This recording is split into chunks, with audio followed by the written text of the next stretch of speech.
Biz endi birinchi taqdir jiyingan edik. Mana Allohga shukr, şu Ramazan ayını kütkendir endi.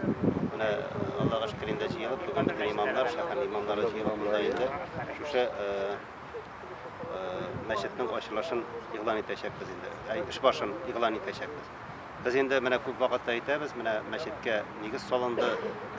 Mana bizning Shiroqda mana o'shan ma'nosida negiz solingan bo'ladi. Negiz bo'lg'ach meşetning negizi bo'lg'a teyish shulay deb.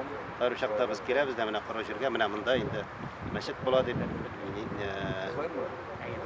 negiz meşetga negiz solindi deb aytamiz.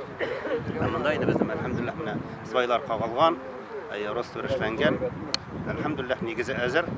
Endi Alloh nasib etsa mana endi xatolarni ko'tara boshlayacak, binolarni ko'tara boshlayacak inshaalloh. Albatta bu masjid endi bizning mana bunda bitida Allohga shukr bek zo'r bir kompleks bo'lacak. Bunda shaxsiy yurtlar da ondan so'ng endi tege boshlandı tag'in bizning ko'p qatli etajli yurtlar da bo'lacak, zo'rgina kompleks bo'lacak. Endi shusha kompleks masjidda bo'lacak. Narsa eng muhimi bizning uchun tag'inda bek quvonchli. Biz endi ko'pdandan jiyina beraylik. Nechik bo'lsa da sho'g'li terasida bir endi yo'l masjidi o'sha to'rinda mana Qozonga borganda biz ko'ramiz, Qozon yo'lida 5 masjid bo'lsa. 5 masjid. Alhamdulillah bek joyli kirib tahoratlanib, kirib namozlarni ehtiyojlar bitirdi. Mana endi sho'g'li terasida da mana Alloh taolo nasib etsa mana birinchi yo'l MSM shulay deb bu endi Moskva Ufa yo'li shunday masjidning bo'luvi endi bu bizning safarchilarga da foyda bo'lajak. Allah nasib etsa kirib namozlarni o'qirga, tahoratlarni olirga, Allah nasib etsa endi bunda shu kibitda endi kafeda bo'lar deb inshaalloh motor kompleks bo'ladi. Allah nasib etsa. Endi ishimiz o'yin bo'lsin,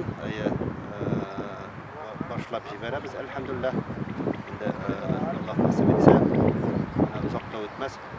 Şu anda meşhur halklar inşallah endi kelib shunda amal ibodatlari bilan ularga mumkinlik bo'ladi. Biz endi masjidning ana endi zo'rga kishisi bor, ammo olingan. Ammo endi masjid endi har vaqtda da ko'mak ish. Endi kimning mumkinligi bor, kimning niyati bor, kim endi o'zina jannatda yurt solasi kela, o'rin olasi kela, inshaalloh butun kishiga da ilg'oshib kelib, endi o'zlarining yordamlarini ko'rsata oladi inshaalloh.